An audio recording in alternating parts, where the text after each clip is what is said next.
ನಮಸ್ಕಾರ ಸ್ನೇಹಿತರೆ, welcome to my YouTube channel Jwalamukhi. ಸ್ವಾಗತ ಸುಸ್ವಾಗತ. ಎಲ್ಲ ಸೌಜನ್ಯ ಹೋರಾಟಗಾರರಿಗೂ, ಸತ್ಯದ ಪರರ್ತಕ್ಕಂಥ ಎಲ್ಲ ಹೋರಾಟಗಾರರಿಗೂ ಹಾರ್ದಿಕವಾದ ಸ್ವಾಗತ. ನೋಡಿ ಸ್ನೇಹಿತರೆ, SIT ವರದಿ ಏನು ಸಲ್ಲಿಸಿತ್ತಲ್ಲ, ಅದಕ್ಕೆ ಎಲ್ಲ ಮಾಧ್ಯಮದವರು, ಕೆಲವೊಂದು ಮಾರಿಕೊಂಡ ಮಾಧ್ಯಮದವರು, ಎಲ್ಲ ಅಂತೇಳಿದ್ರೆ ತಪ್ಪಾಗುತ್ತೆ, ಕೆಲವೊಂದು ಮಾರಿಕೊಂಡ ಮಾಧ್ಯಮಗಳು ಮತ್ತು ಕೆಲವೊಬ್ಬ ಯೂಟ್ಯೂಬರ್ಸ್ ಯಾವ ಥರ ತಿರ್ಸ್ತಾ ಇದ್ದಾರೆ ಅಂದರೆ, ರಾಜಕಾರಣಿಗಳ ಸಮೇತ ತಿರ್ಸ್ತಾ ಇದ್ದಾರೆ.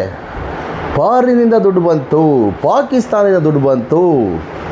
ಅಯ್ಯಯ್ಯೋ ಅಯ್ಯಯ್ಯೋ ಅಯ್ಯಯ್ಯೋ, ಏನು ಹೇಳ್ಬೇಕ್ರಿ ನಿಮಗೆ? ಗಂಟೆ ಗಂಟೆ ಗಂಟೆ ಹೊಡೆದಂಗೆ ಆಗುತ್ತೆ ನಿಮ್ಮ ಮನೆ ಬರ. ಗಂಟೆ ಸೌಂಡಲ್ಲಿ ನಿಮ್ಮ ಸೌಂಡ್ ಮುಚ್ಕೊಂಡು ಹೋಗುತ್ತೆ. ಇಲ್ಲಿ ಯಾರು ಸೌಜನ್ಯ ಹೋರಾಟಗಾರರು ಯಾವುದೇ ರೀತಿಯಿಂದ ಫಾರಿನ್ ಫಂಡ್ ತಗೊಂಡು ಷಡ್ಯಂತ್ರ ಮಾಡಿಲ್ಲ. ಧರ್ಮಸ್ಥಳ ಮಂಜುನಾಥ ಸ್ವಾಮಿಗೆ ಗಂಟೆ ಹೊಡೆಯುವಂಥ ಕೆಲಸ ನಮ್ಮ ಹಿಂದೂಗಳದ್ದು. ಆ ಲೋಫರ್ ನಕಲಿ ದೇವಮಾನವ ಗಂಟೆ ಹೊಡೆಯವರನ್ನು ಇಟ್ಟುಕೊಂಡು ಲಜ್ಜೆಗೆಟ್ಟ ಕೆಲಸ ಮಾಡ್ತಕ್ಕಂಥದ್ದು. ಅವನ ಬಗ್ಗೆ ಮಾತಾಡಿ ನೀವು. ಅದೊಂದು ಬಿಟ್ಟು ಸುಮ್ಮನೆ ಷಡ್ಯಂತ್ರ, ದೇವಸ್ಥಾನದ ಮೇಲೆ ಷಡ್ಯಂತ್ರ, ಅದ್ರ ಮೇಲೆ ಷಡ್ಯಂತ್ರ, ಇದ್ರ ಮೇಲೆ ಷಡ್ಯಂತ್ರ.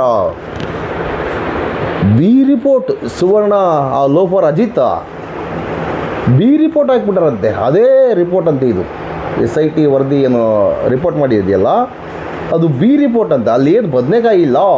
ಎಲ್ಲ ಸೌಜನ್ಯ ಹೋರಾಟಗಾರರು ದುಡ್ಡು ಇಸ್ಕೊಂಡು, ಫಾರಿನ್ ಫಂಡ್ ಇಸ್ಕೊಂಡು ಧರ್ಮಸ್ಥಳದ ಮಂಜುನಾಥ ಸ್ವಾಮಿ ಮೇಲೆ ಷಡ್ಯಂತ್ರ ಮಾಡಿಬಿಟ್ಟಿದ್ದಾರೆ. ಡಾಕ್ಟರ್ ನಕಲಿ ದೇವಮಾನವ ಏನಿದಾನಲ್ಲ, ಆ ಲೋಫರ್ ಮೇಲೆ ಸಿಟ್ಟಿಟ್ಕೊಂಡು ಅವನ ಮೇಲೆ ಷಡ್ಯಂತ್ರ ಮಾಡಿಬಿಟ್ಟಿದ್ದಾರೆ. ಈ ಲೋಫರ್ಗಳ ಬಂದು ಕೆಟ್ಟದಾಗ ಕಮೆಂಟ್ ಆಗ್ತಿರಂತ ಅಂಥ ಲೋಫರ್ಗಳ ಸಮೇತ ಹೇಳ್ತಾ ಇದ್ದೀನಿ ಕೇಳಿ. ದೇವಸ್ಥಾನ ನಮ್ಮದು, ಗಂಟೆ ಹೊಡೆಯುವಂಥ ಕೆಲಸ ನಮ್ಮದು, ನಮ್ಮ ಹಿಂದೂಗಳದ್ದು. ಗಂಟೆ ಹೊಡೆದು ಕಾಣಿಕೆ ಹಾಕಿ ಕೈ ಮುಗಿದು ಬರ್ತಕ್ಕಂಥ ಕೆಲಸ ನಮ್ಮದು. ಆದರೆ ಅದು ಯಾರ ಹೆಸರಲ್ಲಿದೆ? ಯಾರು ನಮ್ಮ ದೇವರನ್ನು ಇಟ್ಕೊಂಡು ಬಿಸ್ನೆಸ್ ಮಾಡ್ತಾಯಿದ್ದಾನೆ? ಇದ್ರ ಬಗ್ಗೆ ಯಾಕೆ ನೀವು ಧ್ವನಿ ಮಾಡ್ತಾ ಇಲ್ಲ? ಆ ದುಡ್ಡು ನಾವು ಹಿಂದೂಗಳೇನು ಹಾಕಿದ್ವಲ್ಲ, ಆ ದುಡ್ಡನ್ನು ಇಟ್ಕೊಂಡು ಎಷ್ಟೊಂದು ಕೆಲಸ ಮಾಡಿದಾನವಯ್ಯ. ಲಜ್ಜೆಗೆಟ್ಟ ಕೆಲಸಗಳು, ಬರೀ ಲಜ್ಜೆಗೆಟ್ಟ ಕೆಲಸಗಳು. ಅಕ್ರಮ ಮೀಟ್ರ್ ಬಡ್ಡಿ ದಂಧೆ, ಬೇಜನ್ ರೀ, ಒಂದಲ್ಲ ಎರಡಲ್ಲ ಬೇಜನ್ ಅಡಿಬಿಟ್ಟು ಕೆಲಸ ಮಾಡ್ತಾ ಇರೋದು ಮೇಲ್ನೋಟಕ್ಕೆ ಕಾಣ್ತಾ ಇದೆ. ಆದರೆ ಯಾರು ಬಾಯಿ ಬಿಡ್ತಾ ಇಲ್ಲ. ಯಾಕೆ ಹೇಳಿ? ಎಲ್ಲ ದುಡ್ಡು ಹೋಗ್ತಕ್ಕಂಥದ್ದು. ಇದ್ರ ಬಗ್ಗೆ ತನಿಖೆ ಮಾಡಿ. ಫಾರಿನ್ ಫಂಡ್ ಬಂತು, ಅಲ್ಲಿ ಬಂತು, ಇಲ್ಲಿ ಬಂತು ಅಂತ ಹೇಳ್ತಿರಲ್ಲ, ಈ ಲೋಫರ್ ನಕಲಿ ದೇವಮಾನವ ಡಾಕ್ಟರ್ ವಿ ಜೈನ್, ಆ ಲೋಫರು ಯಾವ ಮಾಧ್ಯಮಕ್ಕೆ ಎಷ್ಟು ಕೊಟ್ಟಿದ್ದಾನೆ, ಯಾವ ರಾಜಕಾರಣಿಗಳಿಗೆ ಎಷ್ಟು ಕೊಟ್ಟಿದ್ದಾನೆ, ಯಾವ ರಾಜಕಾರಣಿಗಳ ದುಡ್ಡು, ಯಾವ ಬಿಸ್ನೆಸ್ ಮ್ಯಾನ್ಗಳ ದುಡ್ಡು ಈ ಲೋಫರ್ ಸಂಸ್ಥೆಯಲ್ಲಿದೆ, ಈ ಲೋಫರ್ನ ಸಂಸ್ಥೆಯಲ್ಲಿದೆ. ಇದ್ರ ಬಗ್ಗೆ ಧ್ವನಿ ಎತ್ತಿ, ಇಲ್ಲ ತನಿಖೆ ಮಾಡಿ. ಷಡ್ಯಂತ್ರವಾಗಿ ಗೊತ್ತಾಗುತ್ತೆ ನಿಮಗೆಲ್ಲ, ಯಾರು ಷಡ್ಯಂತ್ರ ಮಾಡ್ತಾ ಇರೋದು, ಯಾವ ಲೋಫರ್ ಷಡ್ಯಂತ್ರ ಮಾಡ್ತಿರೋದು ಮುಂದೆ ನಿಮಗೆ ಗೊತ್ತಾಗುತ್ತೆ. ಅದನ್ನ ಬಿಟ್ಬಿಟ್ಟು ಏನೋ ರಿಪೋರ್ಟ್ ಕೊಟ್ಬಿಟ್ಟಿದ್ದಾರೆ SIT ಅವರು. ಇದರ ಸೌಜನ್ಯ ಹೋರಾಟಗಾರರೆಲ್ಲ ಅತ್ಯಾಚಾರ ಅನಾಚಾರ ಎಲ್ಲ ಮಾಡಿಬಿಟ್ಟಿದ್ದಾರೆ. ಹಂಗೆ ಹಿಂಗೆ ಅಂತೆಲ್ಲ ಹೇಳ್ತಾ ಇದ್ದೀರಲ್ಲ, ಒಟ್ಟಿಗೆ ಏನು ತಿಂತೀರಿ ಲೋಫರ್ಗಳ ನೀವು? ಏನು ತಿಂತೀರಿ ಹೇಳಿ? R ಅಶೋಕ, ಇನ್ಯಾರವನು, ಅವನ ಹೆಸರೇ ಬರ್ತಾಯಿಲ್ಲ ಬಾಯಿಗೆ. ಅವನು BJPಯಲ್ಲಿದ್ದವನು, ಈಗ ಬೇರೆ ಸ್ವಂತ ಯತ್ನಾಳ್ ಪಾಕಿಸ್ತಾನ ಷಡ್ಯಂತ್ರ ಅಂತೆ. ಪಾಕಿಸ್ತಾನದಿಂದ ದುಡ್ಡು ಇಸ್ಕೊಂಡು ಏನೋ ಷಡ್ಯಂತ್ರ ಮಾಡಿದ್ದಾರೆ. ಫಸ್ಟ್ ತಿಳ್ಕೊಳ್ರಿ ನೀವು ರಾಜಕೀಯ ಮಾಡ್ತಕ್ಕಂಥದ್ದೇ ವೇಸ್ಟ್. ನೀವು ರಾಜಕೀಯಕ್ಕೆ ನಾಲಾಯಕಲ್ರಿ, ನೀವು ನಾಲಾಯಕಲ್ಲ ಅಂತ ಹೇಳ್ಬೇಕು. ನಿಮಗೆ ಏನ್ರಿ ಗೊತ್ತಿದೆ? ನಿಮಗೆ ಏನು ತನಿಖೆ ಮಾಡಿದ್ರಿ ನೀವು? ಅಂತಕ್ಕಂಥದ್ದು ಬರೀ ಸುಳ್ಳು ಸುದ್ದಿಯನ್ನು ಹಬ್ಬಿಸ್ತಕ್ಕಂಥ ಕೆಲಸ ಯಾಕೆ ಮಾಡ್ತೀರಿ ನೀವು? ತನಿಖೆ ವರದಿಯಲ್ಲಿ ಏನಿದೆ?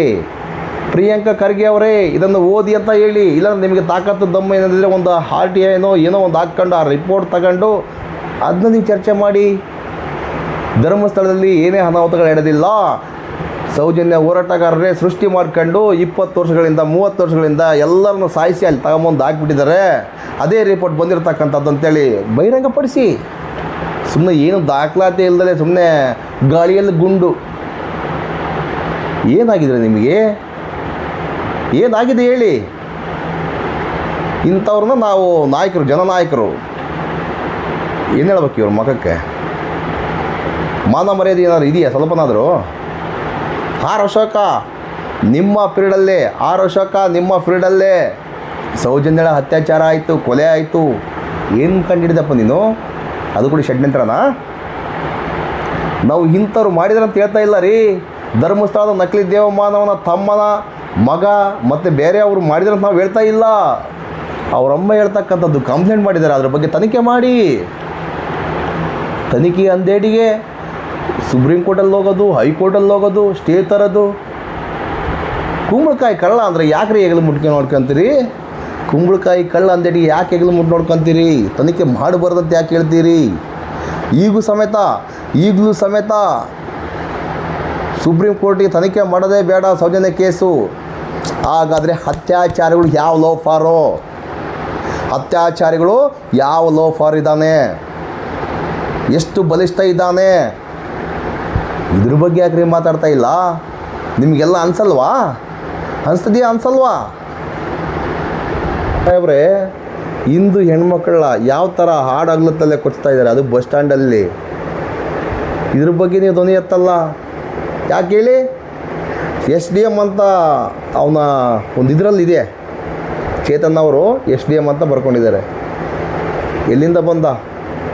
ಕಾಮನ ಶಿಷ್ಯ ಇರಬೇಕಾ ಅವನು? ನನಗಂತೂ ಗೊತ್ತಿಲ್ಲ. ತನಿಖೆಯಿಂದ ಹೊರ ಬರಲಿ. ಬೆಳತಂಗಡಿಯ ಹುಡುಗ ಎಲ್ಲಿ ಓದಿದ್ದಾನೆ? ಅದೇ ಕಾಲೇಜಲ್ಲಿ. ಅದೇ ದಂಧೆಗಳು, ಅದೇ ಕೊಲೆ, ಅದೇ ಅತ್ಯಾಚಾರ ನೋಡ್ಕೊಂಡು, ಅದೇ ದಂಧೆ, ಅದೇ ಕೊಲೆ, ಅದೇ ಸುಲಿಗೆ, ಅದೇ ಥರನೇ ನೋಡ್ಕೊಂಡು ಬಂದಿರತಕ್ಕಂಥ ವಿದ್ಯಾರ್ಥಿಗಳು ಈ ಥರ ಆದರೆ ಹೆಂಗ್ರಿ? ಇದಕ್ಕೆಲ್ಲ ಕಡಿವಾಣ ಹಾಕೋದು ಬೇಡವಾ? ಕಡಿವಾಣ ಹಾಕಿದರೆ ಇದು ಮಾಡ್ತಕ್ಕಂಥ ತಪ್ಪು ಅಂತೇಳಿ ಗೊತ್ತಾಗುತ್ತೆ ಜನಗಳಿಗೆ, ವಿದ್ಯಾರ್ಥಿಗಳು ಗೊತ್ತಾಗುತ್ತೆ. ಇದ್ರ ಬಗ್ಗೆ ಧ್ವನಿ ಮಾಡಿ. ಇದನ್ನೆಲ್ಲ ಬಿಟ್ಟು ಸುಮ್ಮನೆ ಫಾರಿನ್ ಫಂಡ್ ಬಂತು, ಅಲ್ಲಿ ಷಡ್ಯಂತ್ರ ಮಾಡಿದ್ರು, ಇಲ್ಲಿ ಷಡ್ಯಂತ್ರ ಮಾಡಿದ್ರು, ಅದರಲ್ಲಿ ಹಿಂದೂಗಳು, ಮುಂದುಗಳು, ಮುಸ್ಲಿಮ್ಸು, ಅದು ಇದು. ಏನ್ರಿ ಯತ್ನಾಳ್ ಸಾಹೇಬ್ರೆ, ನಿಮಗಾದರೂ ಸ್ವಲ್ಪ ಬುದ್ಧಿ ಇದೆಯಾ ಅಂದ್ಕೊಂಡಿದ್ದೆ. ನಿಮ್ಮ ಸೆಗಣಿ ತುಂಬ್ಕೊಂಡ್ಬಿಟ್ಟಿದೆ. ಯತ್ನಾಳ್ ಸಾಹೇಬ್ರೆ, ನಿಮ್ಮ ತಲೆಯಲ್ಲಿ ಸೆಗಣಿ ತುಂಬ್ಕೊಂಡ್ಬಿಟ್ಟಿದೆ. ನೀವು ಕೂಡ ಅದೇ ರೂಟಿಗೆ ಹೋಗ್ತಾ ಇದ್ದೀರಿ. ಏನು ಹೇಳ್ಬೇಕು ನಿಮಗೆ ಸಮೇತ? ಸದನದಲ್ಲಿ ಹಾಗೆ ಹಿಂಗಂತೆಲ್ಲ ಮಾತಾಡ್ತಾ ಇದ್ರಿ ನೀವು. ಸದನದಲ್ಲಿ ದೊಡ್ಡದಾಗಿ ಯತ್ನಾಳ್ ಸಾಹೇಬ್ರೆ, ಸದನದಲ್ಲಿ ನೀವು ಹಾಗೆ ಹಿಂಗಂತೆಲ್ಲ ಮಾತಾಡ್ತಾ ಇದ್ರಿ ಅಲ್ರಿ. ಇಲ್ಲಿ ಒಂದೇ ಒಂದು ತಲೆಬರ ಇಟ್ಕೊಂಬಂದು ಇಷ್ಟೆಲ್ಲ ಷಡ್ಯಂತ್ರ ಮಾಡಿಬಿಟ್ರು ನಮ್ಮ ಮಂಜುನಾಥ ಸ್ವಾಮಿನ. ಹಂಗೆ ಹಿಂಗೆ ಏನು ಹೇಳ್ಬೇಕ್ರಿ ನಿಮಗೆ? ಸರಿ, ಓಕೆ. ಒಂದು ತಲೆಬರಡೆ ಇಟ್ಕೊಂಬಂದಿರ್ತಕ್ಕಂಥ ಚಿನ್ನಯ್ಯ ಅಥವಾ ಸೌಜನ್ಯ ಹೋರಾಟಗಾರರ ಬಗ್ಗೆ ನೀವು ಬುರುಡೆ ಗ್ಯಾಂಗು ಅದು ಇದು ಅಂತೇಳಿ ಹೇಳ್ತಾ ಇದ್ದೀರಾ, ಷಡ್ಯಂತ್ರ ಮಾಡ್ತಾ ಇದ್ದೀರಾ ಅಂತ ಹೇಳ್ತಾ ಇದ್ದೀರಿ. ಅದೇ ಪ್ಲೇಸ್ಗೆ ಹೋಗಿ SIT ತಂಡದವರು 7 ತಲೆಬುರುಡೆ, ಸಾವಿರಾರು ನೂರಾರು ಅಸ್ಥಿ ಪಂಜರದ ಮೂಳೆಗಳು, ಯೂರಿಯಾ ಷಡ್ಯಂತ್ರ ಮಾಡುವುದಕ್ಕೆ ಹೊರಟಿದ್ದಾರೆ. ಇದನ್ನು ಕ್ವಶನ್ ಮಾಡಿ. SIT ತಂಡದವರು ಷಡ್ಯಂತ್ರ ಮಾಡ್ತಾ ಇದ್ದಾರಾ? ಮಂಜುನಾಥ ಸ್ವಾಮಿಗೆ ಧಕ್ಕೆ ಮಾಡ್ತಾ ಇದ್ದಾರಾ? ಇದ್ರ ಬಗ್ಗೆ ನೀವು ಯಾಕೆ ಮಾತಾಡ್ತಾ ಇಲ್ಲ? SIT ತಂಡದ ತನಿಖಾ ತಂಡದ ವರದಿ ಕೋರ್ಟಿಗೆ ಹೋಗಿರ್ತಕ್ಕಂಥದ್ದು, ಆಯೋಗಕ್ಕೆ ಈಗ 6 ತಿಂಗಳ ಕೆಳಗೆ ಹೋಗಿರ್ತಕ್ಕಂಥದ್ದು. ಆ ಮಾಹಿತಿ ಇಲ್ಲಿವರೆಗೆ ಎಲ್ಲಿ? RT ಹಾಕಿರೋ ಸಮೇತ ಏನು ಹೇಳ್ತಾರೆ? ತನಿಖಾ ಹಂತದಲ್ಲಿದೆ. ಅಲ್ಲ ರೀ, ಇದ್ರ ಬಗ್ಗೆ ಎಲ್ಲ ಯಾಕೆ ರೀ ನೀವು ಧ್ವನಿ ಮಾಡ್ತಾ ಇಲ್ಲ? ನೀವು ಇದ್ರ ಬಗ್ಗೆ ಯಾಕೆ ರೀ ನೀವು ಧ್ವನಿ ಮಾಡ್ತಾ ಇಲ್ಲ? ಇದ್ರ ಬಗ್ಗೆ ಯಾಕೆ ಕ್ವಶನ್ ಕೇಳ್ತಾ ಇಲ್ಲ? ಬರೀ ಷಡ್ಯಂತ್ರ. ನೀವು ಅರಿಯ ಕೂಡ ಲಾಯಕ್ಕಿಲ್ಲ. ಧರ್ಮಸ್ಥಳದ ಕಾಮಣ್ಣನ ಎಂಜಲು ಕಾಸಿಗೆ ಬೂಟ್ ನೆಕ್ಕುವಂಥ ಕೆಲಸ ಮಾಡ್ತಾಯಿದ್ದೀರಿ. ಮಾರಿಕೊಂಡ ಮಾಧ್ಯಮಗಳ ಸಮೇತ, ಕೆಲವೊಬ್ಬ ಮಾರಿಕೊಂಡ ಮಾಧ್ಯಮಗಳ ಸಮೇತ ಇದೇ ಕೆಲಸ ಮಾಡ್ತಕ್ಕಂಥದ್ದು. ಈ ಸುವರ್ಣ ನ್ಯೂಸ್ ಇದೆಯಲ್ಲ, ಆ ಲೋಫರ್ಗಳು ಹೇಳ್ತಕ್ಕಂಥದ್ದೆಲ್ಲ ಸುಳ್ಳೆ. ಅಜಿತ್ ಜೈನ್ ಏನಪ್ಪ ನಿನ್ನ ಲೀಲೆ? ಹಬ್ಬಬ್ಬಬ್ಬಬ್ಬಬ್ಬ, ಅಲ್ಲೇನೂ ಇಲ್ಲ, ಬಿ ರಿಪೋರ್ಟ್ ಕೊಟ್ಬಿಟ್ಟಿದ್ದಾರೆ. ಈ ರಿಪೋರ್ಟ್ ನಿನಗೆ ಹೆಂಗೆ ಗೊತ್ತಾಯಿತು? ರಿಪೋರ್ಟ್ ಹಾಕಿಬಿಟ್ಟಿದ್ದಾರೆ ಅಂದರೆ ನಿಂದು ಏನೋ ಒಂದು ಧರ್ಮಸ್ಥಳ ಕಾಮ ಅಂತ ಹೇಳಿದ್ನಲ್ಲ, ಧರ್ಮಸ್ಥಳದಲ್ಲಿ ಏನೇ ಅನಾಹುತಗಳಾಗಲಿ, ಏನೇ ರೇಪ್ ಆಗಲಿ, ಯಾವುದೇ ಅತ್ಯಾಚಾರ ಆಗಲಿ, ಏನೇ ಪ್ರತಿಯೊಂದು ಏನಾದರೂ ಸಮೇತ ಒಂದೇ ಪ್ಯಾಟ್ರನ್. ಏನದು? C ರಿಪೋರ್ಟ್, ಇಲ್ಲಾಂದರೆ B ರಿಪೋರ್ಟ್. ಅದ್ರ ಲೆಕ್ಕಾಚಾರ ಮಾಡ್ತಾ ಇದೀಯಾ? ಈ ಲೋಫರ್ ಅಜಿತ, ಅದ್ರ ಬಗ್ಗೆ ನೀನು ಮಾತಾಡ್ತಾ ಇದೀಯಾ? ಹಂಗೆ ಅಂದ್ಕೊಂಡಿದೀಯಾ? ಬಿಡುವಂಥ ಮಕ್ಕಳು ಯಾರಿಲ್ಲೀಗ? ಬಿಡುವಂಥ ಮಕ್ಕಳು ಯಾರಿಲ್ಲ. ನಿನ್ನ ಕಾಮನ್ನ ಚಡ್ಡಿ ಕಳಿಸುವಂಥ ಸಮಯ ಬಂದಿದೆ. ನಿನ್ನ ಚಡ್ಡಿ ಸಮೇತ ಕಳಿಸ್ತಾರೆ. ಕೋಟಿ ಸರ್ಕಾರದ, ಅದರಲ್ಲಿ ನಮ್ಮ ದುಡ್ಡು ತಿಂದು ತೇಗಿ ಕೋಟಿಗಟ್ಟಲೆ ಮನೆ, ಕೋಟಿ ರೂಪಾಯಿದ ₹1,00,00,000 ಮನೆ ನಿನಗೆ ಹೆಂಗೆ ಬಂತು? ಅದೇ ನಿನ್ನ ಮಿಸ್ಸಸ್ ಧರ್ಮಪತ್ನಿ, ಅವ್ರ ಬಗ್ಗೆ ಮಾತನಾಡು ಸ್ವಲ್ಪ.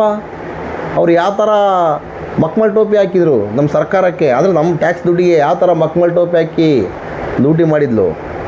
ನೀನು ಲೋಫರ್, ಅದೇ ನಕಲಿ ದೇವಮಾನವನ ಹತ್ರ ಎಷ್ಟು ಇಸ್ಕೊಂಡಿದೀಯಾ? ಎಷ್ಟು ಕೋಟಿ ಮನೆ ಕಟ್ಟಿದೀಯ ನೀನು? ಯಾರು ಕರೆದಿದ್ದೆ? ಎಲ್ಲ ಗೊತ್ತಿದೆ ಲೋಫರ್. ಅಜಿತಾ, ನಿನ್ನ ಬಗ್ಗೆ ಎಲ್ಲ ಗೊತ್ತಿದೆ. ಬರೇ ದುಡ್ಡಿಗೆ ಮಾನವೀಯತೆ ಆದರೂ ಸ್ವಲ್ಪ ಇದೆಯಾ ನಿನಗೆ? ಪತ್ರಿಕೆ ಉದ್ಯಮ, ನಿಜವಾದ ಪತ್ರಿಕೆ ಉದ್ಯಮ ಅಂದರೆ ಏನು? ಪತ್ರಿಕಾ ಉದ್ಯಮಕ್ಕೆ ನೀನು ಕಳಂಕ, ಕಪ್ಪು ಚುಕ್ಕಿ ಅಂತ ಹೇಳ್ತಕ್ಕಂಥದ್ದು. ಈ ಥರ ಎಲ್ಲ ನೀವು ಮಾತಾಡ್ತಕ್ಕಂಥದ್ದು ಎಷ್ಟರ ಮಟ್ಟಿಗೆ ಸರಿ ಹೇಳಿ? ಹಾಂ, ಸುಮ್ಮನೆ ಇಲ್ಲ ಸಲ್ಲದ ಸುಳ್ಳುಗಳನ್ನು ಹೆಂಗ್ರಿ ನಂಬಕ್ಕೆ ನಾವು ಜನಗಳೆಲ್ಲ? ಹೆಂಗ್ರಿ ನೋಡ್ಬೇಕು ನಿಮ್ಮ ಟಿ ವಿನ? ಹೇಳಿ, ಇದಕ್ಕೆಲ್ಲ ಬರೀ ಸುಳ್ಳು ಸುದ್ದಿ, ಬಾಯಿ ಬಿಟ್ಟರೆ ಸುಳ್ಳು ಸುದ್ದಿ. ಏನಾಗಿದೆ ನಿಮಗೆ? ಸತ್ಯಾಂಶ ಏನಿದೆ ಅದ್ರ ಬಗ್ಗೆ ನಿಮಗೆ ಗೊತ್ತಿದ್ದರೆ ವರದಿ ಮಾಡಿ, ಇಲ್ಲಾಂದರೆ ಮುಚ್ಕೊಂಡು ಮಲ್ಕೊಂಬಿಡಿ. ನಮ್ಮಂಥ ಯೂಟ್ಯೂಬರ್ ಧ್ವನಿ ಮಾಡ್ತೀವಿ, ನೀವಂತೂ ಕೈಗೆ ಬಳೆ ತೊಡ್ಕೊಂಡ್ಬಿಟ್ಟಿದ್ದೀರ. ನಾವೇನಿಲ್ಲ ರೀ, ರಾಜಾರೋಷವಾಗಿ ಗಂಟೆ ಹೊಡೆದು ಸಾರ್ತೀವಿ ಸುದ್ದಿಯನ್ನು. ಅಲ್ಲೇನಿದೆ ಅದ್ರ ಬಗ್ಗೆ ನಮಗೆ ಗೊತ್ತಿದ್ದಂಗೆ. ಸುಳ್ಳು ಸುದ್ದಿಯನ್ನು ಸಾರುವುದಿಲ್ಲ, ನಿಜ ಸುದ್ದಿಯನ್ನು ಸಾರುತ್ತೇವೆ. ಇದು ಸೌಜನ್ಯ ಹೋರಾಟಗಾರರ ಶಕ್ತಿ, ಸೌಜನ್ಯ ಪರ ನಿಂತ್ಕೊಂಡಿರ್ತಕ್ಕಂಥ ಪ್ರತಿಯೊಬ್ಬ ಯೂಟ್ಯೂಬರ ಶಕ್ತಿ. ನಮಗೆಲ್ಲ ಫಂಡಿಂಗ್ ಗಿಂಡಿಂಗ್ ಇಲ್ಲ ರೀ, ನಿಮಗೆ ಫಂಡಿಂಗ್ ಗಿಂಡಿ ಏನು ಬರಲ್ಲ. ನಮಗೆ ಬರ್ತಕ್ಕಂಥದ್ದು ಯಾವ ಸುದ್ದಿ ಗೊತ್ತಾ? ಸತ್ಯದ ಸುದ್ದಿಗಳು. ನಮಗೆ ಬೇಕಾಗಿರ್ತಕ್ಕಂಥದ್ದು ಸತ್ಯದ ಸುದ್ದಿಗಳು. ನಾವು ಧ್ವನಿ ಮಾಡ್ತಕ್ಕಂಥದ್ದು ನೊಂದವರು, ಯಾರು ನೊಂದಿದ್ದಾರೆ ಅವರ ಪರವಾಗಿ ಧ್ವನಿ ಮಾಡ್ತಕ್ಕಂಥದ್ದು. ನೀವು ಯಾವನು ದುಡ್ಡು ಕೊಟ್ಟಿದ್ದಾರೋ ಅವ್ರಿಗೆ ಅತ್ಯಾಚಾರ ಮಾಡಿರಲಿ, ಬೇಕಾದ ಮಾಡಿರಲ್ರಿ, ಅಂಥವ್ರನ್ನನ್ನು ಹೊಟ್ಟೆ ಹಾಕ್ಕೊಂಡು ಅಂಥವರು ನಡೆದಾಡುವ ದೇವರು, ಮಾತಾಡುವ ಮಂಜುನಾಥ, ಹಾಗೆ ಹೀಗೆ ನಿಮ್ಮ ಥರ ಬಿಂಬಿಸಕ್ಕೆ ನಮಗೆ ಬರಲ್ಲ ರೀ, ಬರದೇ ಇಲ್ಲ. ಆ ಲೋಫರ್ಗಳಿಗೆ ಶಿಕ್ಷೆ ಆಗಬೇಕು. ಆ ಲೋಫರೇ ಅತ್ಯಾಚಾರ ಮಾಡಿದ್ದಾನೆ, ಕೊಲೆ ಮಾಡಿದ್ದಂತ ನಾವು ಹೇಳ್ತಾ ಇಲ್ಲ. ಅತ್ಯಾಚಾರಿಗಳಿಗೆ ರಕ್ಷಣೆ ಮಾಡಿರ್ತಕ್ಕಂಥವನು ಅವನೇ ಇರಬೇಕಂತೇಳಿ ನಮ್ಮ ಬಲವಾದ ಅನುಮಾನ. ಫಂಡಿಂಗ್ ಮಾಡಿದ್ದಾನೆ, ಬೇಜಾನ್ ಇದಾವ್ರಿ ಅನುಮಾನಗಳು. ದಲಿತರ ಭೂಮಿ ಕಿತ್ಕೊಂಡಿರ್ತಕ್ಕಂಥ ಲೋಫರ್ ಅವನ ಹೆಸರಿನಲ್ಲಿ ಇರ್ತಕ್ಕಂಥದ್ದು ಸರ್ಕಾರದ ಭೂಮಿಯನ್ನು ಸುಳ್ಳು ದಾಖಲಾತಿ ಕೊಟ್ಟು ಅವನು ಲೋಫರ್. ಇನ್ನೊಬ್ಬನಿಂದ ಅವ್ರ ತಮ್ಮ ಭೂರಹಿತ ಬಡವನಂತೆ. ಇವಾಗ ಕೂಡ ಸುಪ್ರೀಂ ಕೋರ್ಟಿಗೆ ಹೋಗಿದ್ದಾನೆ, ಯಾವುದೋ ಹೈಕೋರ್ಟಿಗೆ ಸುಪ್ರೀಂ ಕೋರ್ಟಿಗೆ ಹೋಗಿರಬೇಕು. ನಂದು ಇದು ಆಸ್ತಿ, ನನಗೆ ಇವತ್ತಿಗೂ ₹1 ಸಮೇತ ದುಡ್ಡಿಲ್ಲ. ಇವತ್ತಿಗೂ ಸಹ ನನ್ನ ಹೆಸರಲ್ಲಿ ಯಾವುದೇ ಒಂದು ಆಸ್ತಿ ಇಲ್ಲ. ನಾನು ಇವತ್ತಿಗೂ ಸಹ ಭೂರಹಿತ ಬಡವ, ನನಗೆ ಆ ಆಸ್ತಿ ಬೇಕಂತೇಳಿ ಹೋಗಿರ್ತಕ್ಕಂಥ ಆ ಲೋಫರಿಗೆ ಏನು ಹೇಳ್ಬೇಕ್ರಿ? ಇದ್ರ ಬಗ್ಗೆ ನೀವು ಧ್ವನಿ ಎತ್ತಿ. ಇದನ್ನು ಬಿಟ್ಟು ಸುಮ್ಮನೆ ನೀವು ತಿರುಚುವಂಥ ಕೆಲಸ ಯಾಕೆ ಮಾಡ್ತೀರಿ? ವರದಿಯನ್ನೇ ತಿರುಚುವಂಥ ಕೆಲಸ ಯಾಕೆ ಮಾಡ್ತೀರಿ? ನಿಮಗೆ ದಮ್ಮು ತಾಕತ್ತು ಏನಾದರೂ ಇದ್ದರೆ ಸತ್ಯವನ್ನು ತೋರಿಸುವಂಥ ಕೆಲಸ ಮಾಡಿರಿ. ಧರ್ಮಸ್ಥಳದ ಕಾಮಂದರಿಗೆ ಶಿಕ್ಷೆ ಆಗುವಂಥ ಕೆಲಸ ಮಾಡಿರಿ. ತಪ್ಪು ಮಾಡಿರ್ತಕ್ಕಂಥ ಬೇಜಾನ್ ಅತ್ಯಾಚಾರಿಗಳಿದಾರಲ್ಲಿ ಅವರಿಗೆಲ್ಲ ಶಿಕ್ಷೆ ಆಗಬೇಕು. ಅವರ ಕಾಲೇಜಿನಲ್ಲಿ ಓದಿರ್ತಕ್ಕಂಥ ವಿದ್ಯಾರ್ಥಿ ಮೊನ್ನೆ ಏನು ಮಾಡಿದ? ಇದ್ರ ಬಗ್ಗೆ ಧ್ವನಿ ಎತ್ತಿ ಸ್ವಾಮಿ, ಧ್ವನಿ ಎತ್ತಿ. ಅದನ್ನೆಲ್ಲ ಬಿಟ್ಟು ಸುಮ್ಮನೆ ಏನೇನೋ ಹೇಳ್ತಿದ್ದೀರಲ್ಲ, ಏನು ಹೇಳ್ಬೇಕು ನಿಮಗೆಲ್ಲ? ನಮಸ್ಕಾರ ಸ್ನೇಹಿತರೆ, ನಮ್ಮ ಚಾನಲಲ್ಲಿ ಬರ್ತಕ್ಕಂಥ ವಿಚಾರಗಳು ನಿಮಗೆ ಇಷ್ಟವಾದರೆ ಲೈಕ್ ಮಾಡಿ, ಶೇರ್ ಮಾಡಿ, ಕಮೆಂಟ್ ಮಾಡಿ. ಧರ್ಮಸ್ಥಳದ ಕಾಮಂದನಿಗೆ ಗಂಟೆ ಹೊಡೆದು ಕಳಿಸಿಬಿಡೋಣ. ಎಲ್ಲಿಗೆ? ಯಮಲೋಕಕ್ಕೆ ಕಳಿಸ್ಬೇಕಾ ಆ ಲೋಫರ್ನ? ಅಲ್ಲಿಗೆ ಹೋದರೆ ಮಾತ್ರ ಧರ್ಮಸ್ಥಳದಲ್ಲಿ ಹೆಣ್ಣು ಮಕ್ಕಳಿಗೆ, ದಲಿತರಿಗೆ ನ್ಯಾಯ ಸಿಗುತ್ತದೆ ಅಂತ ನಮ್ಮ ಭಾವನೆ. ನಿಮಗೇನನ್ಸುತ್ತೋ ಗೊತ್ತಿಲ್ಲ.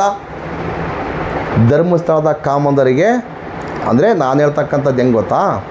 ನಾನು ಹೇಳ್ತಕ್ಕಂಥದ್ದು ಧರ್ಮಸ್ಥಳದ ಕಾಮಂದರುಗಳನ್ನು ಯಮಲೋಕಕ್ಕೆ ಯಾಕೆ ಕಳಿಸ್ಬೇಕಂದ್ರೆ, ಇಂಥ ಲೋಫರ್ಗಳು ನಮಗೆ ಬೇಕಾ? ಸಾವಿರಾರು ನೂರಾರು ಅಮಾಯಕರನ್ನು ತಿಂದು ತೆಗಿರ್ತಕ್ಕಂಥ ಲೋಫರ್ಗಳಿಗೆ ಗಲ್ಲು ಶಿಕ್ಷೆ ಆಗಲೇಬೇಕು. ಗಂಟೆ ಬಾರಿಸಿ ಆ ಲೋಫರ್ಗಳನ್ನ ಯಮಲೋಕಕ್ಕೆ ಕಳಿಸಲೇಬೇಕು ನಮ್ಮ ಸರ್ಕಾರ. ಇಂಥ ಕೆಲಸ ಮಾಡುವವರೆಗೂ ನಮ್ಮ ಹೋರಾಟ ಸದಾಕಾಲ ಹೀಗೆ ಇರುತ್ತದೆ. ಈ ಚಾನಲ್ ಹೋದರೆ ಇನ್ನೊಂದು ಚಾನಲ್, ಇನ್ನೊಂದು ಚಾನಲ್ ಹೋದರೆ ಇನ್ನೊಂದು ಚಾನಲ್. ನಿಮ್ಮ ಸಪೋರ್ಟು ಸದಾಕಾಲ ಇದ್ದರೆ ಈ ಚಾನಲ್ ಅಲ್ಲ ಇನ್ನೊಂದು ಚಾನಲ್ ಇನ್ನೊಂದು ಚಾನಲ್ ಮಾಡ್ಕೊಂತ ಧ್ವನಿ ಎತ್ತಾ ಇರೋಣ. ಸಾಧ್ಯವಾದರೆ ಸಪೋರ್ಟ್ ಮಾಡಿ, ಸಬ್ಸ್ಕ್ರೈಬ್ ಮಾಡ್ಕೊಳ್ಳಿ, ಲೈಕ್ ಮಾಡಿ, ಶೇರ್ ಮಾಡಿ, ಕಾಮೆಂಟ್ ಮಾಡಿ ಅಂತ ಹೇಳ್ತಾ ಈ ವಿಡಿಯೋನ ಇಲ್ಲಿಗೆ ಮುಗಿಸೋಣ. ಮುಂದಿನ ವಿಡಿಯೋದಲ್ಲಿ ಸಿಗುವ. ನಮಸ್ಕಾರ. Justice for Soujanya. ಜೈ ಕರ್ನಾಟಕ ಮಾತೆ.